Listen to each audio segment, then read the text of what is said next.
Who's up next, Cal? It's Alex next. Alright. Checking if got time for a brew. She's not here yet. Alright. Cool, right, I'll get set up then. We're going to do a sound check or anything beforehand. That's definitely rolling, isn't it?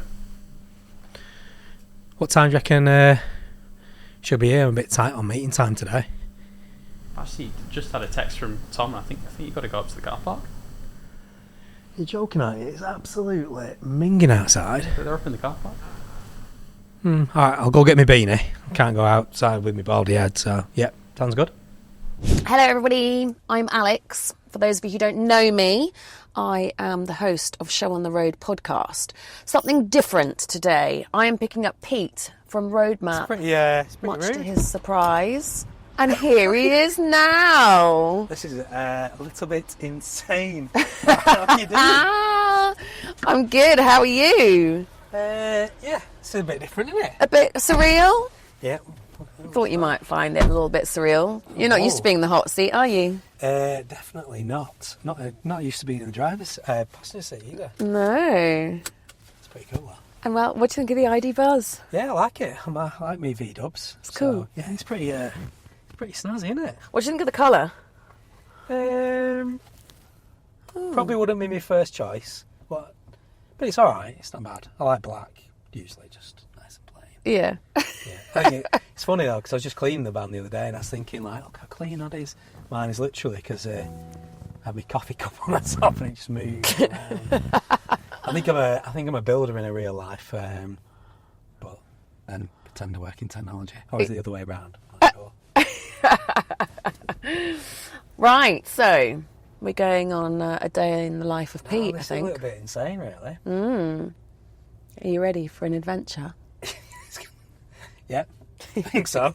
It's good to get out. All right, let's go. This is very different than sitting on the couch having a chat.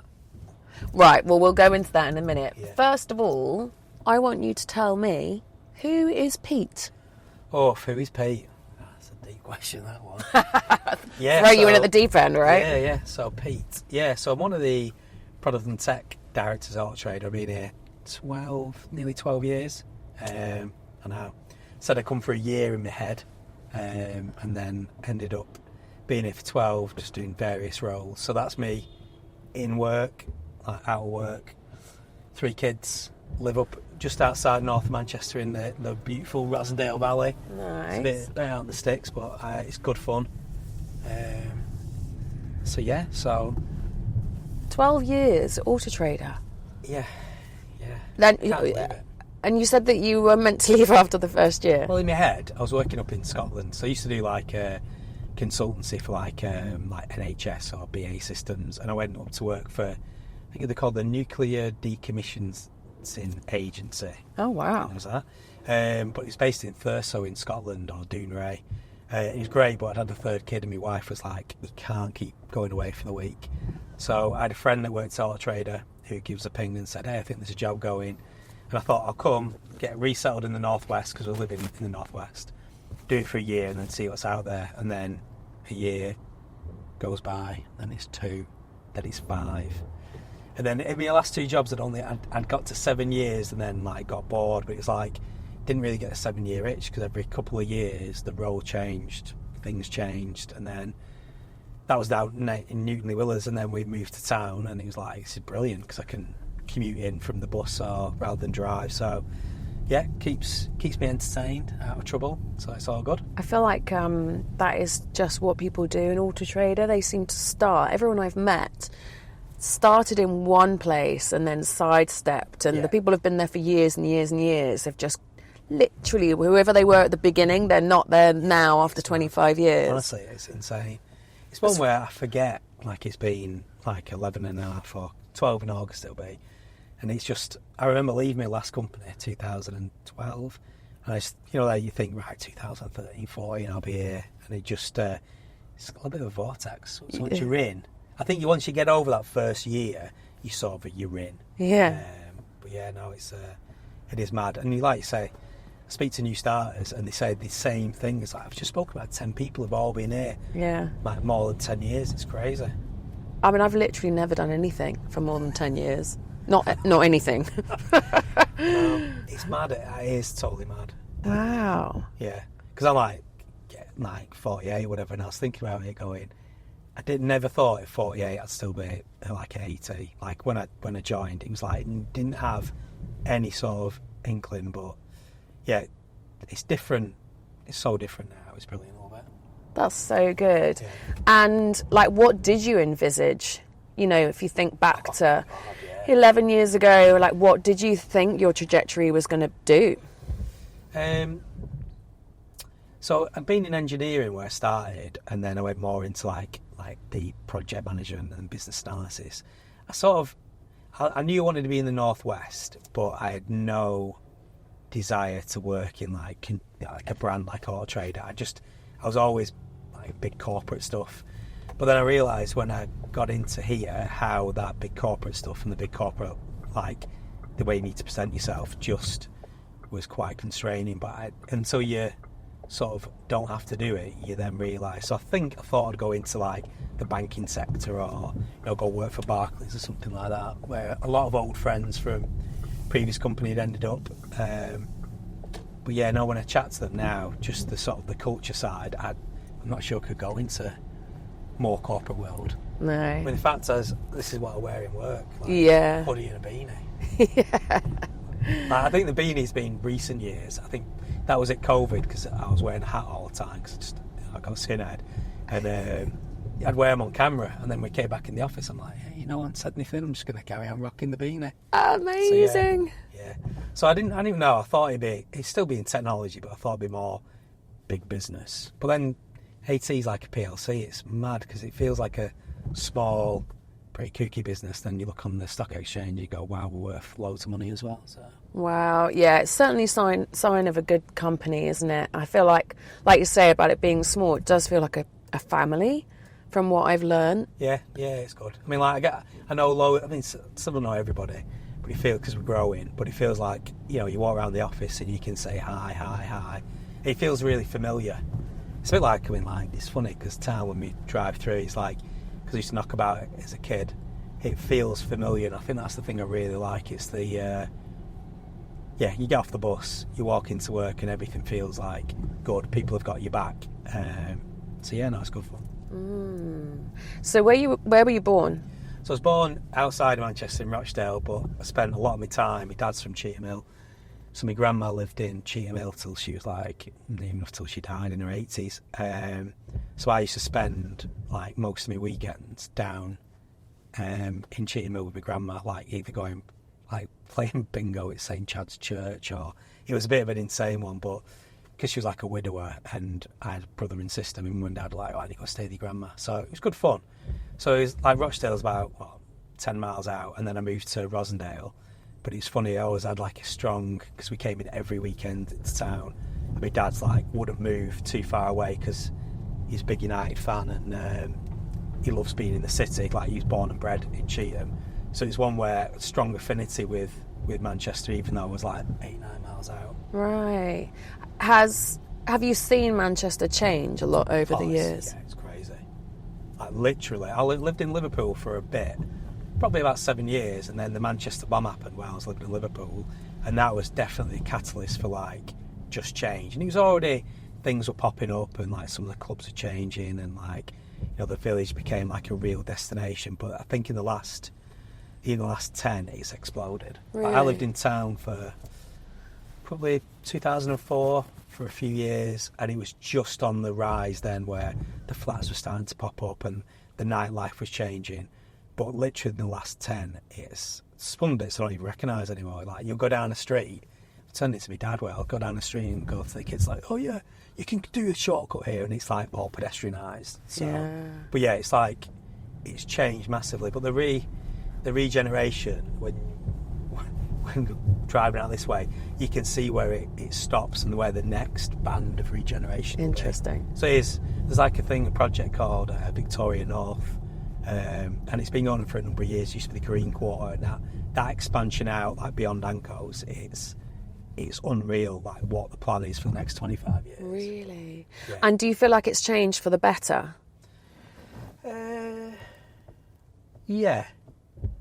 Yeah, definitely for the better. I think there's bits where I was thinking, like where my grandma's from, it hasn't quite reached yet. So I think the divide is much more stark. You come into the city centre and it's like lavish. Right. I don't know, like really, it feels like it is a full-on maturing city, but you go out 3 or 4 miles and it feels still quite poor. Right. So I think that's the thing that. So I know, like the regeneration, the jobs, it'll all get merged and pulled in at some point, but it just feels like there's still big cold spots, which it's a bit depressing sometimes when you see it. So I get the bus in every day and we come down Rochdale Road, and there's bits where you can see it start to really reinvent itself, and there's other bits where like it still feels like it's like 1982 or something like that. Which is a bit sad. But yeah, but in general, it's been brilliant. I mean, like you just look around and go, it's insanely different. So tell me about Roadmap. So yeah, well, it's a funny one because Tom, one of the video producers, I'd never met Tom. He just approached me in the office, said, "Hey, I'm thinking of doing a podcast. Are you interested?" I'm like, maybe. Never really thought about it. So then we did a couple of like screen test thingy for it and just chatting, and then said, "Oh, like, we'll try. What about hosting it?" I was like, "I'll give it a go." And it's really just grown from that. So it came out of an idea of a few of the peeps around like employer brand, around the product community. And then we extended out from being just about products and tech, because there's like 400 products and techers in our trade, and it's a big old community. Obviously, we're always recruiting. So it was a bit of a, why don't we get the whole, like what it feels like inside the office and the people we've got talking so people external could see it. And it's just grown arms and legs from that, really. Why do you think you were the person chosen to host it? I think it's because I think it's just chat. Like, I have like a chat thing in my head where I find it easy to chat about anything. So I think there was that, and also because I know quite a few people, so I could bring in topics because I've got like a decent network in the office. Mm-hmm. But yeah, it's a bit of a strange one because you go like representation, white, middle class, middle-aged man, probably like, you know what I mean, I am not the most diverse, but it's the thing, the other side is quite local, and try and bring everybody in. So I think that was, I don't know what the guys that came up with the idea, what their thinking behind it was, and they just said, "Oh yeah, someone said you'd be a good fit, maybe." Yeah. But the screen test was hilarious because they asked me to read a script, and I'm like, I can't do that. So I read it, and it was dead stilted, and then we just ended up having a chat, and I think it was the chat that was the one that, got us on it. But yeah, but it's interesting. I mean, like, I don't know. Did you want to get into this type of world? Because I accidentally stumbled across doing this as a bit of a side hustle. I mean, that you do this professionally. Yeah, and I went to theatre school. So yeah. Wow. So I really did. I wanted to be a performer. But I went to theatre school and did musical theatre, so I was full on West End. But it just so happened that when I was at theatre school, which is obviously really expensive, and I'd made a deal with my folks that I would contribute a little bit towards it, which I really regretted. But anyway, I then had to obviously get a job as well while I was at theatre school, which was really stupid because actually the days at theatre school are so long and they're so tiring. By the end of the day, what you don't want to do is then do any more work. But anyway, I opened up, it was Maidenhead, the theatre school that was based in, and I opened up the Maidenhead Advertiser and saw that there was a company looking for a part-time events organiser, and I thought, yeah, okay, I've done I'd done a lot of PR, promo stuff as jobs on the side, you know. Yeah. I could do events, and circled it, and I remember really clearly circling it and then ringing the number, and this guy Graham answered, and he said, so we're looking for someone to come and work for our company. We're a track day company. I was like, all right, I had no idea what that meant. I said, okay, yeah, I can do that. Yeah. Sounds good, yeah. sounds good. Blaghead on, permanent blagger. And he went, okay, well, we need someone to start this weekend, actually. It was Tuesday. We need someone to start on Friday. Oh, right, okay. Yeah, I can do that. What do I have to do? Well, I'll pick you up on Friday morning, and we're going to go to Spa. Oh, okay. I like spas. Yeah, right, okay. He said, come in late tomorrow or later, whenever it was, and, we'll have a coffee and I'll just give you a rough idea of what it's all about. But basically, then I'll pick you up on Friday and we'll be away until probably Monday morning. I was like, oh, shit, I need to be back in college by Monday morning. But all right, yep, fine, I'll worry about that. I had no idea, didn't know where Spa was, what it was, nothing. Didn't know what track day meant. I just was, a 19-year-old performing arts lovey. The next day I popped in to his house, which was around the corner, had a coffee. And then I was like, oh, cars. Right, okay. But I didn't have the balls to ask him what a track day was because I'd already committed to this job and I had already done the whole, yeah, I can do that. Oh, yeah, I know all about that. And he picked me up on the Friday morning in Porsche GT3, I think it was. And we drove to Spa in Belgium. So what they are there, in hindsight, I know it's like one of the coolest places to go for your very first foray into the world of motoring, motorsport, whatever. Didn't have a clue at the time though. So we get to this place, and that weekend was absolutely amazing. So the company is still going, called RMA, and yeah, just basically very wealthy, mostly guys spanking their amazing cars around the track. That is a different world. Yeah, it really was. And to do at 19, when your normal life is going to theatre school. I was thinking, because I used to work parallel to his Oldham Road in a warehouse that made furniture, and I remember that was like, they were really, they weren't awful jobs, they were hard jobs. Yeah.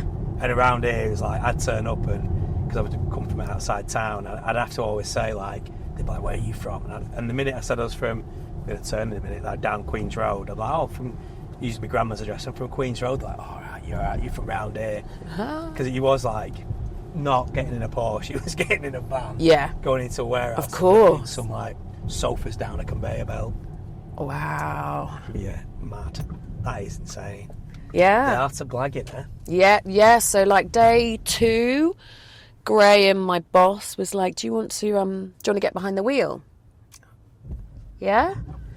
And Adrian Newey was there, one of our punters, had his Porsche, and it was his car that I drove. He taught me. There was like a beginner's half hour where they'd open the track for real noobs.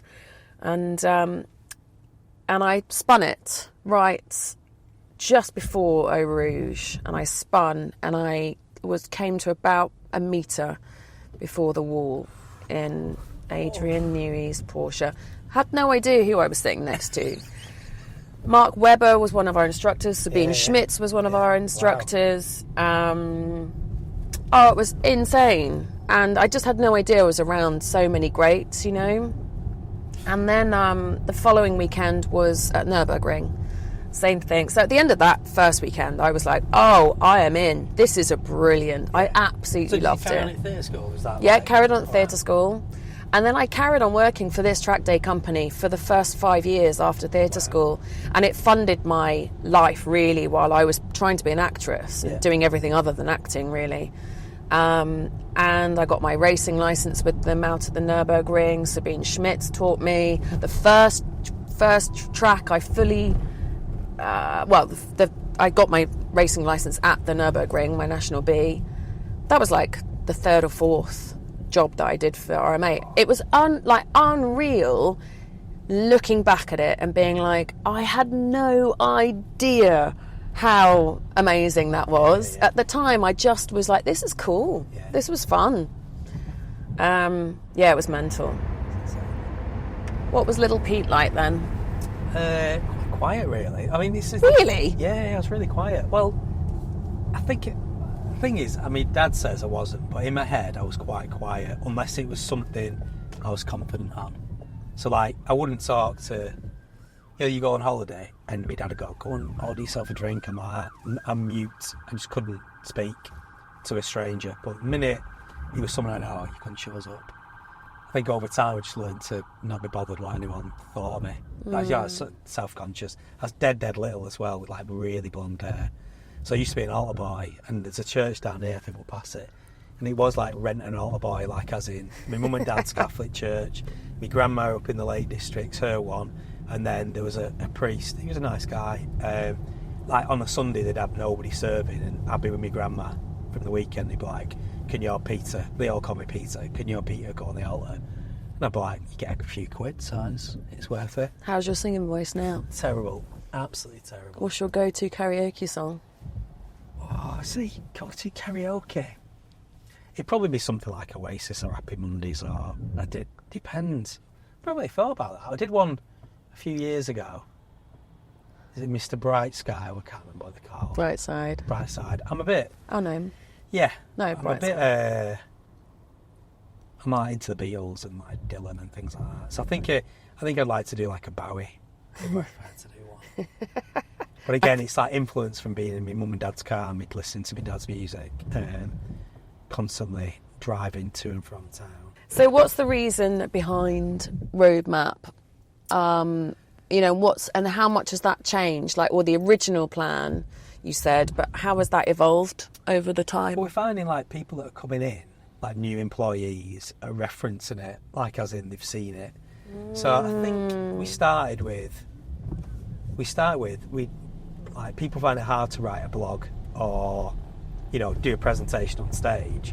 But could we get some of the stories, the interesting auto trader things out there where people have got like a medium that is, they don't have to do a lot of prep. They just have to be prepared to sit and talk on mic.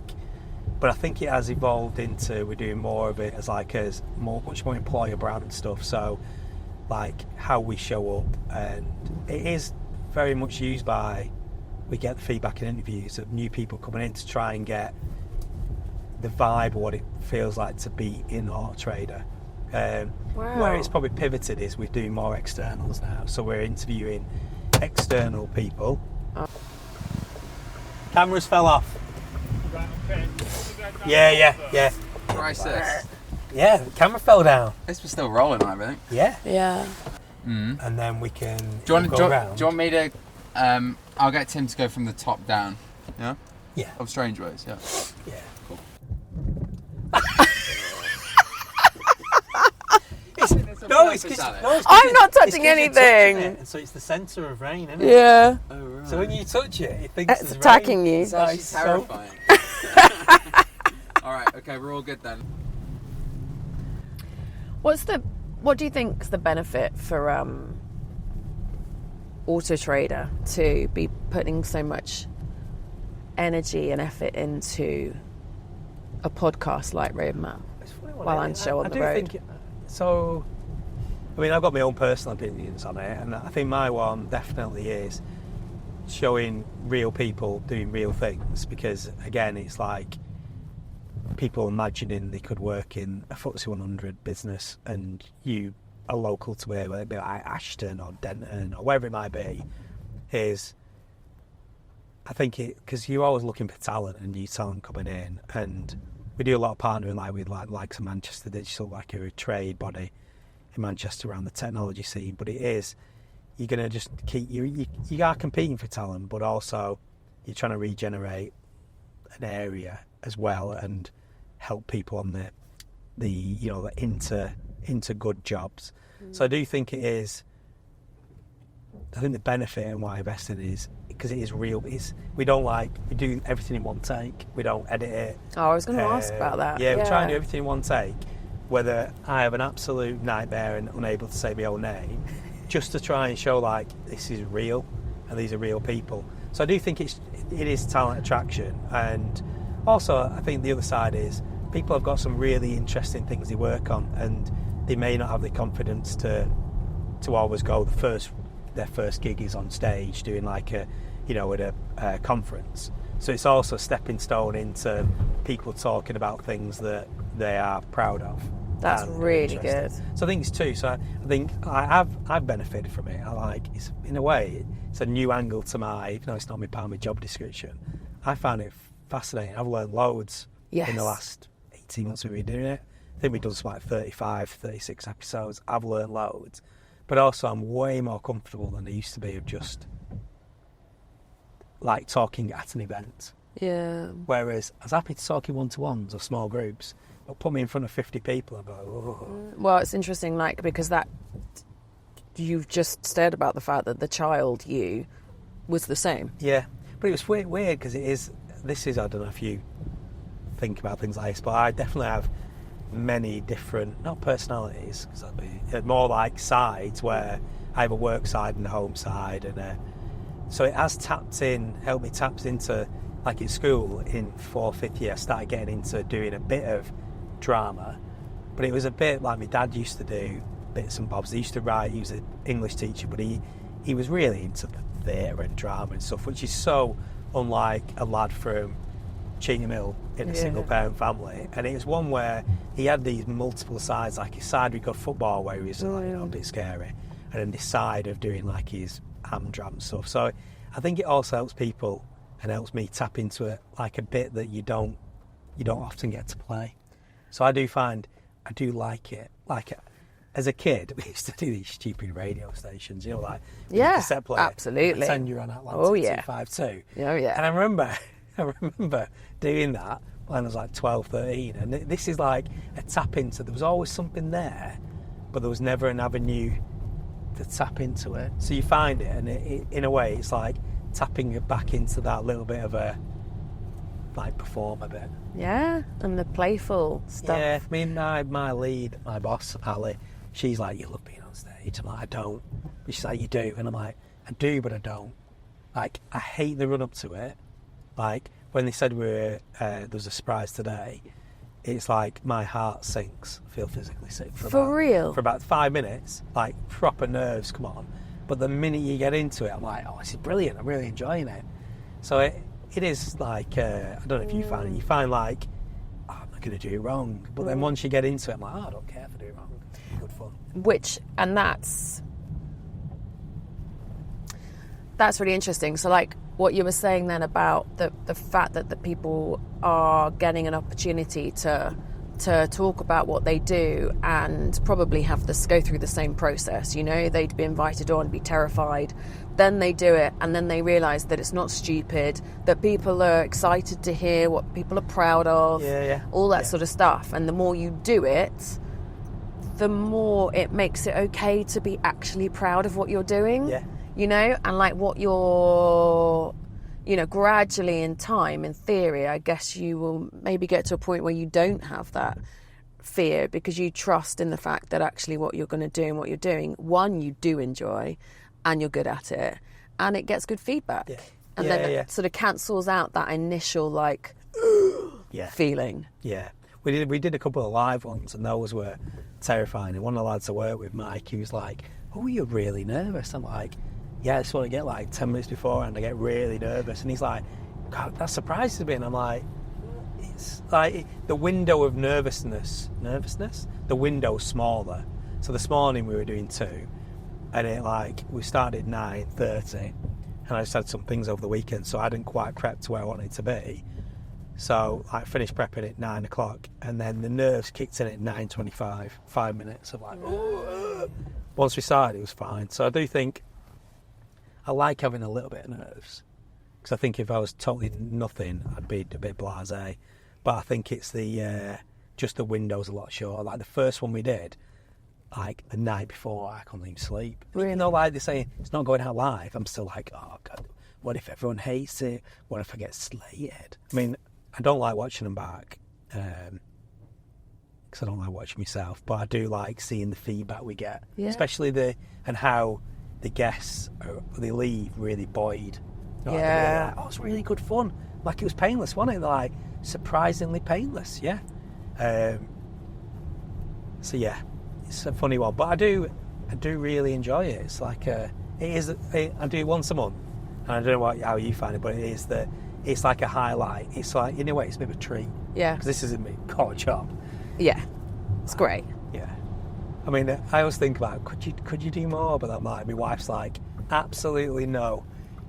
I don't want to ever see you on screen ever again. For real. Old Trafford. Huh. Oh, here we are. Yeah. That's cool. Yeah, so I used to spend... I mean, since my brother moved to Oz and my dad's not been too well the last few years, we've not been as much as we used to. We used to all have season tickets together. So it was like it was a ritual on a Saturday, Sunday, where we'd pass the pub like early doors of Marble Arch, up Rochdale Road, go there for a few pints, and then make our way over to where, go watch the game. My dad's definitely like an old school United fan, like shouting. He used to shout Giggsy, you're rubbish. Well, like, shut up, giving him crap, Dad.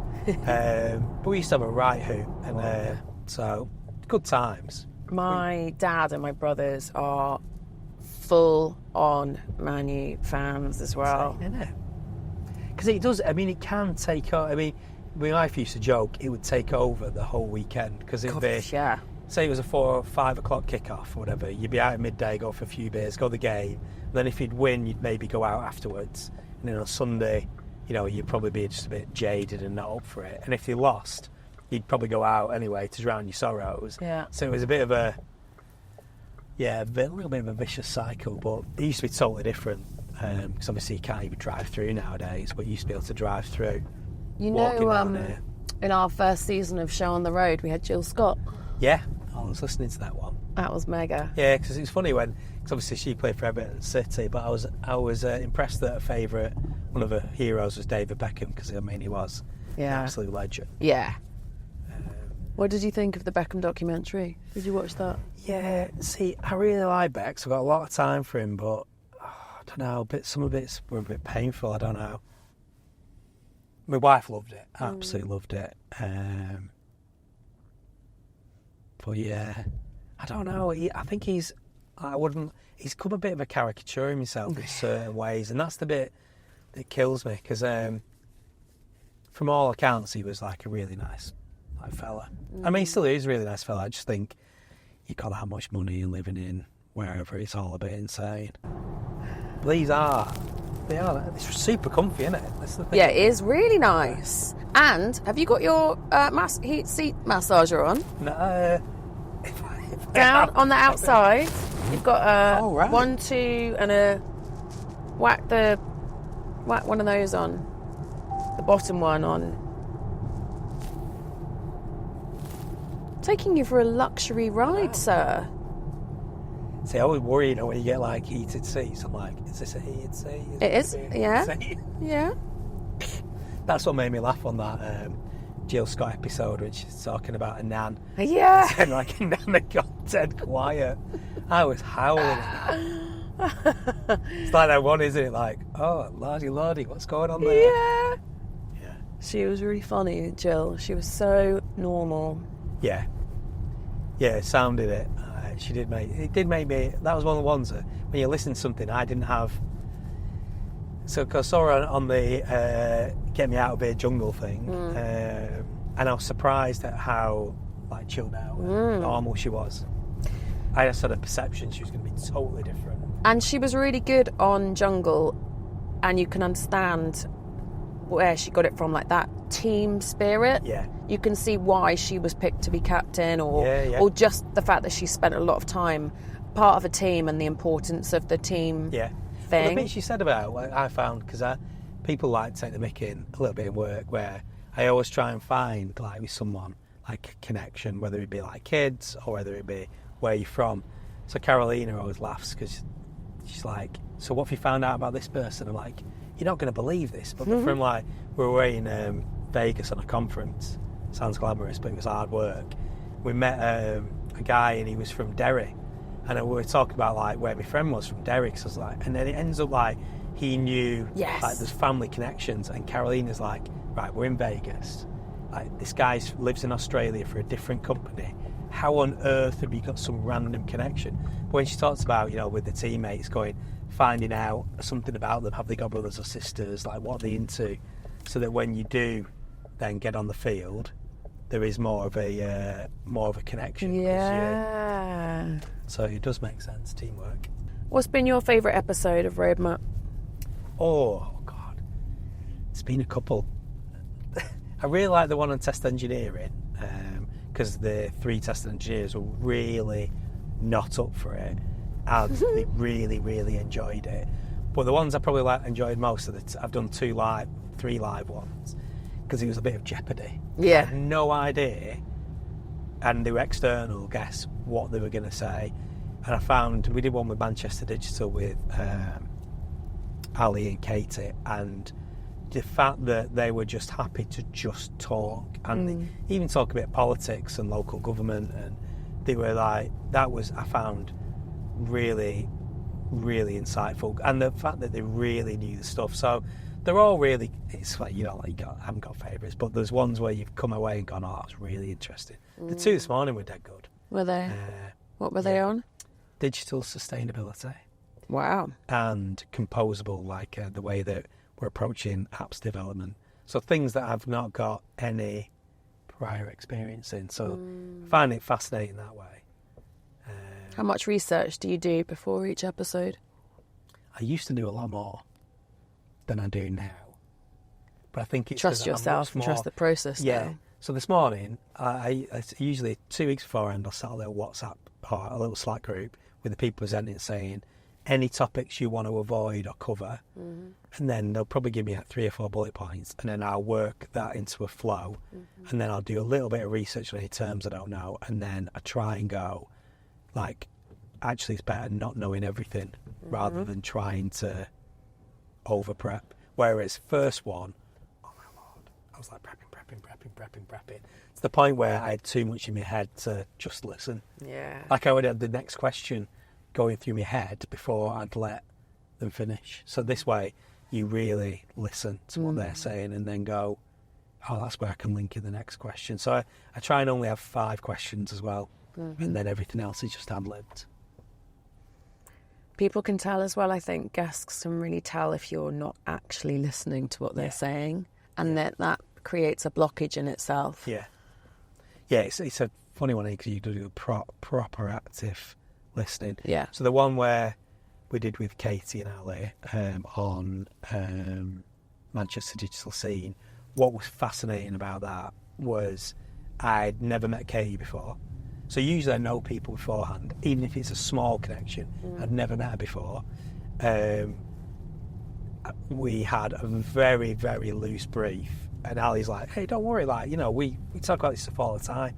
So it was the bit where, because I didn't know where angle was going to be on it, I had to, and it was live in front of a studio audience, I had to really focus. But it was one where afterwards, you're like, that was really good, I really enjoyed that. Well, we had, I think what our connection was that we met each other drunk at the Christmas party. Yeah, with the bar that was extremely busy. Took me an hour to get a drink. That was it. Yeah. I know. And then turn up and then have to bare my soul for... Yeah, exactly. Literally. You ask Rory, he's like, he thinks I can smell blood. We've been in a few scenarios where he's like, no, Legouix, don't go there. Don't go there. I can tell. Yeah. He says, I can tell. You can smell blood, can't you? I'm like, You're going to make them cry, aren't you? See, I'd like to. All right. No, we haven't. Right, so go away, and we'll wrap up in a second. Jeez. So what's the future for Pete and Roadmap?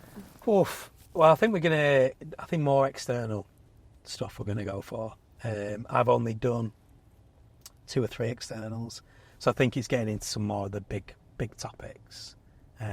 Still got guest presenters coming on. It's going to do more of that as well, and maybe start to touch on more, not serious topics, but we did one on International Women's Day where we talked about females in technology and their journey, and it was the tone was a little bit different because we were actually talking about real blockers to people feeling like they can progress. So I think we maybe dial up the not the seriousness, but you know what I mean. It's been a lot of fun, but dial up maybe the topics that we've not dared go near.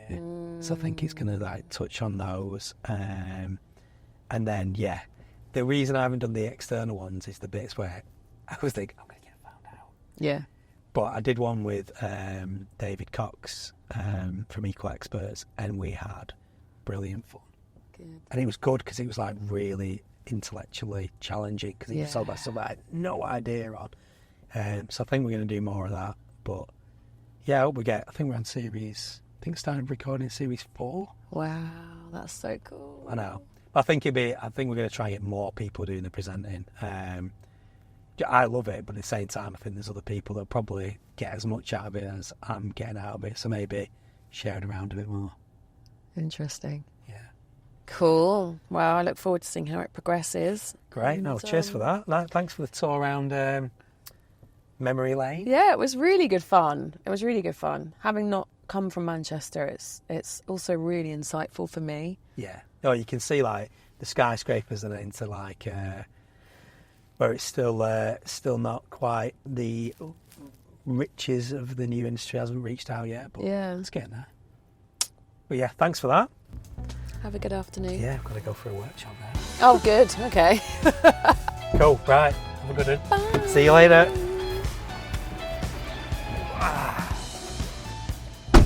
Day in the life of Pete done.